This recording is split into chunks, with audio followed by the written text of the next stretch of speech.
À la une ce soir, les chiffres de la délinquance 2017. La préfecture de Guadeloupe et les autorités judiciaires ont dévoilé les données des faits de violence de l'année dernière. Si tous les indicateurs sont à la baisse, les vols de voitures n'ont pas diminué. Les chauffeurs de la société antillaise de Granulat sont en grève depuis hier. Ils estiment que la route qui donne accès à la carrière de Déhay est devenue dangereuse. Ils ont cessé toute activité. La nature de cette activité fait craindre des risques pour l'économie de l'archipel. Nous verrons pourquoi. Et le club de Rennes à la recherche de jeunes talents. Grâce à un partenariat signé entre le Stade Rennais et le Stade Lamantinois, une séance de détection de jeunes joueurs avait lieu ce matin. Une aubaine pour ces graines de champions qui rêvent d'intégrer un club professionnel. Bonsoir et bienvenue sur ATV Guadeloupe. La préfecture de Guadeloupe et les autorités judiciaires ont dévoilé ce matin les chiffres de la délinquance pour l'année 2017. Ils confirment une diminution de tous les faits de violence, à quelques exceptions près. Le plan de lutte contre la délinquance lancé en septembre 2016 sera ainsi amplifié, passant à une nouvelle phase opérationnelle avec le développement de la police de sécurité du quotidien. Le point sur ces chiffres avec Linda Kayarsi. Dans le détail, les cambriolages, les vols avec violence ainsi que les vols à main armée avec armes à feu sont en baisse. Cependant, le point négatif de l'année 2017 en matière d'atteinte aux biens concerne les vols liés à l'automobile ainsi que les destructions et dégradations qui sont en hausse. En baisse, les atteintes volontaires à l'intégrité physique, soit moins 10,7%, ce sont 685 faits de moins qui ont été commis en 2017. Toutefois, la gravité des actes commis demeure particulièrement préoccupante. Le nombre d'homicides reste très élevé, 31 en 2017. En ce qui concerne les zones de sécurité prioritaires, Pointe-à-Pitre-Abîme, pour les atteintes aux biens, tous les indicateurs sont à la baisse. La direction des opérations douanières a saisi 792 kilos de cocaïne dans un conteneur. Et perspective 2018 de lutte contre la délinquance, les autorités comptent poursuivre le plan de sécurité outre-mer et lancer la police de sécurité du quotidien. Et on écoute à ce propos la réaction du procureur de la République Xavier Bonhomme, interrogé par Patrick Curie et Moïse Dexter. Écoutez, les chiffres sont en forte diminution. Je parle des chiffres de la délinquance de l'année passée, 2017, dans la mesure où nous constatons sur tous les agrégats quasiment une forte diminution. Pouvant aller même, je pense notamment aux vols à main armée commis dans la région pointoise, sur vraiment des baisses très très significatives, puisque nous sommes à plus de 20% de diminution, donc ça c'est à noter. C'est dû bien évidemment à l'effort qui a été porté par les forces de police et de gendarmerie, avec une meilleure présence sur le terrain, une meilleure organisation, et puis une réaction judiciaire plus lisible, plus efficace, plus rapide, avec la mise à l'écart de bandes criminelles qui désormais sont à Bémao, ce qui, je dirais, pacifie grandement l'agglomération pointoise et dans son ensemble la Guadeloupe. L'ancien conseiller régional Cédric Cornet est encore dans le collimateur de la justice. Le procureur de la République a décidé de faire appel de la décision du tribunal correctionnel de Pointe-à-Pitre qui avait décidé de relaxer celui-ci. Que pensez-vous de cette décision? Nous avons souhaité connaître vos avis. On écoute vos réponses recueillies par Moïse Dexter et par Patrick Curie. Je me demande où se trouve vraiment la vérité dans cette affaire. Est-ce que ce n'est pas une voie d'État parce qu'il commençait déjà à avoir une certaine dimension au niveau de la politique? Est-ce que la jeune fille a dit la vérité? Parce qu'il a dit justement qu'il avait une maladie vénérienne à l'époque. Donc comment il a pu avoir une relation sexuelle? Et que cette jeune fille, on n'a pas parlé qu'elle avait eu quoi que ce soit comme infection non plus. Je ne pense pas du tout que c'est que pour monter. C'est lui qui a tort. Il aurait dû savoir qu'il est un politique et faire attention. On a manipulé Cornet, mais Cornet est innocent. Avec la bonne prière, Cornet va s'en sortir. La justice n'avait peut-être pas assez de, comment on appelle ça, de preuves contre lui, j'imagine.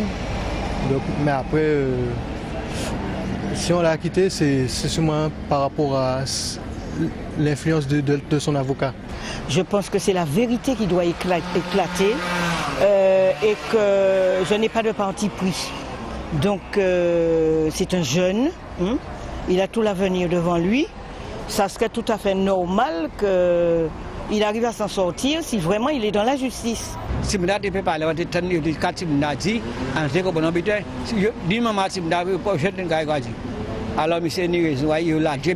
Je ne peux pas me permettre d'incriminer Cédric Cornet. Je suppose qu'il a quand même, il paraissait un jeune homme intelligent. Donc, je pense qu'il savait qu'est-ce qu'il faisait, qu'il savait très bien qu'est-ce qu'il encourait en faisant un tel acte. C'est la justice qui fait son travail et puis bon, on verra la suite. Cédric Cornet, c'est un garçon à beaucoup de potentiel. Donc je pense qu'il y a des choses à voir et que la justice devrait faire beaucoup d'attention pour juger ce garçon. Et dans l'actualité judiciaire toujours, c'est le 21 mars prochain qu'Alfred Marie-Jeanne se présentera devant les juges parisiens. Le président de la collectivité territoriale de Martinique comparaîtra pour prise illégale d'intérêt, faux et usage de faux dans l'affaire dite Green Parrot. Souvenez-vous, l'affaire remonte à 2010, en pleine période électorale. Un corbeau accuse le président de la région, alors candidat à sa succession, de ne pas avoir suivi la procédure pour débloquer le financement de la reconstruction d'une école en Dominique. Le marché avait par ailleurs été attribué à un Dominiquais qui n'était autre que le compagnon de sa fille. Reportage Éric Dupuis. Ces images d'Alfred Marie-Jeanne triomphant devant le tribunal de Fort-de-France remontent à mars 2016. À l'époque, le député vient d'être élu 3 mois auparavant à la tête de la collectivité. Il se présente devant le juge avec nombre de ses partisans. Face au tumulte de l'Assemblée, le président du tribunal renvoie tout de suite l'affaire. Le procès est par la suite dépaysé à Paris à la demande du procureur. Alfred Marie-Jeanne tente de faire annuler en vain cette décision de justice. Nous sommes alors en septembre 2016, à 9 mois des élections législatives. Rappelez-vous, l'affaire Green Parrot a éclaté début 2010, déjà en période préélectorale. Depuis le début de cette affaire, Alfred Marie-Jeanne s'est débattu juridiquement sur la forme.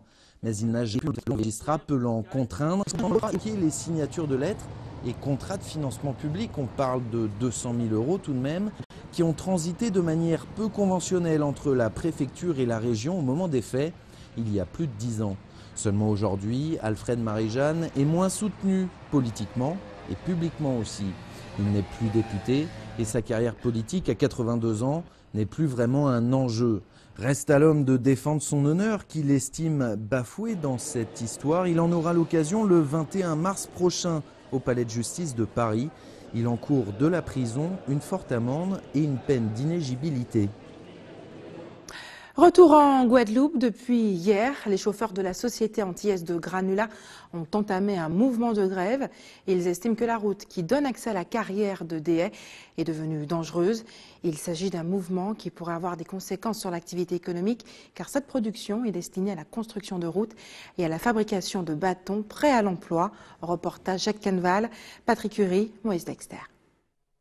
Depuis une vingtaine d'années, les routiers de Déhay assistent sans mot dire à la dégradation de la route qui mène à la carrière. Celle-ci deviendrait particulièrement dangereuse par mauvais temps. J'ai demandé à ces messieurs de faire route là parce que je m'a vraiment été en mauvais état. Ça a duré des années, jusqu'à 20 ans, ils étaient fait en route.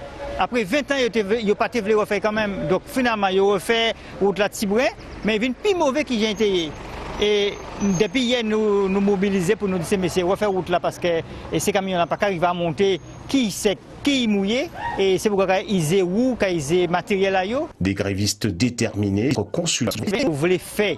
C'est nous qui là. Donc, ça, vous voulez parce que c'est nous qui menons les camions là. Donc, mais c'est écoutez, quand nous voulons demander, nous avons passé messieurs en délai pour refaire le chemin là complètement. Si on a refait le chemin en 2 jours, 3 jours, 4 jours, c'est délai à nous. Peu importe jour, tant au point, c'est délai à nous.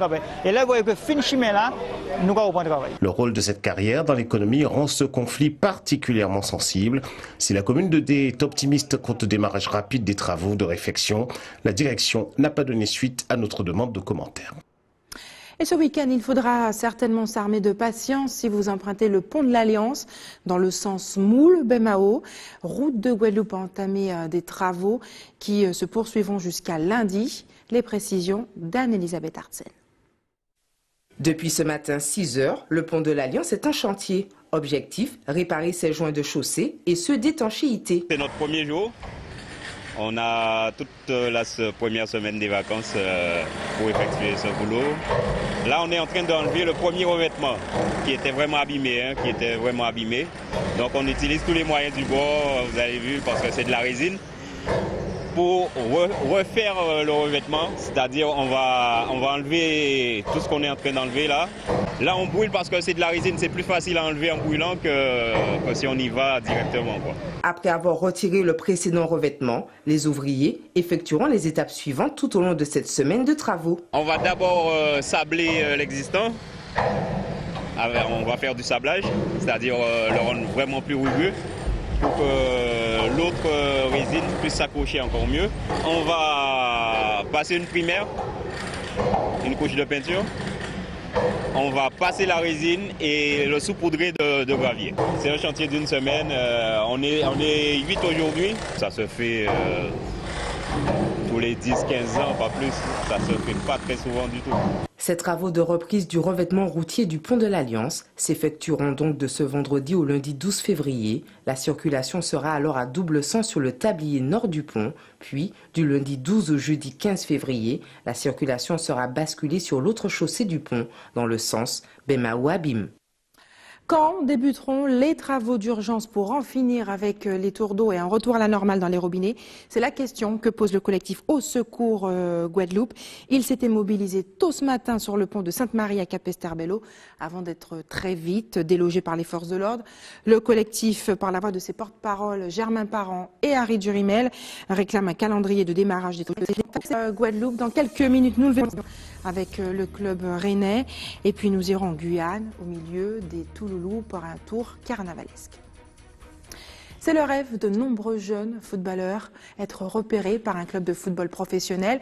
Ce rêve d'enfant deviendra peut-être réalité pour quelques Lamontinois. Dans le cadre de la convention de partenariat entre le Stade Rennais et le Stade Lamontinois, une séance de détection de jeunes joueurs a eu lieu ce matin. Anne-Elisabeth Artsen était aux premières loges. Quand le Stade Lamontinois et son homologue rennais s'associent, ça donne une séance de détection des U10, U11, réunissant une quarantaine de footballeurs en herbe venus de toute la Guadeloupe. On a fait une première année où on a appris à se connaître avec le Stade Rennais et cette première année a été concluante. Donc on est reparti pour un cycle de 3 ans qui nous permettra justement de continuer ce travail de détection que nous mettons en place. Et c'est la raison pour laquelle nous faisons maintenant les détections de plus en plus tôt, car ça permet justement aux enfants d'avoir un suivi régulier. Car le Stade Rennais vient 2 fois par an, il vient en février et en octobre. Donc les garçons qui sont vus aujourd'hui, les 2007-2008, sont encore revus en octobre. C'est vrai que c'est un partenariat qui a débuté maintenant il y a 2 ans. Et on a eu les fruits avec le petit Bélocian, né en 2005, qui s'est engagé avec le Stade Rennais. Il y a beaucoup de garçons qui ont du potentiel ici. Et après, maintenant, il y a la culture du foot qui est bien présente, on le sent. Après, il y a la culture de l'effort. Ça, c'est notre domaine à nous, puisqu'il faut qu'on les amène aussi à réfléchir sur le sport de haut niveau. Mais on a découvert aujourd'hui des garçons qui vraiment nous ont titillé l'œil, on va dire comme ça. Pour ces futurs professionnels du ballon rond, l'occasion est toute trouvée de s'adonner à leur passion, mais pas que. Je veux être footballeur parce que c'est ma passion et je voulais transformer cette passion en réalité. Ce stage est une chance pour moi de peut-être partir jouer en France au Stade Rennais.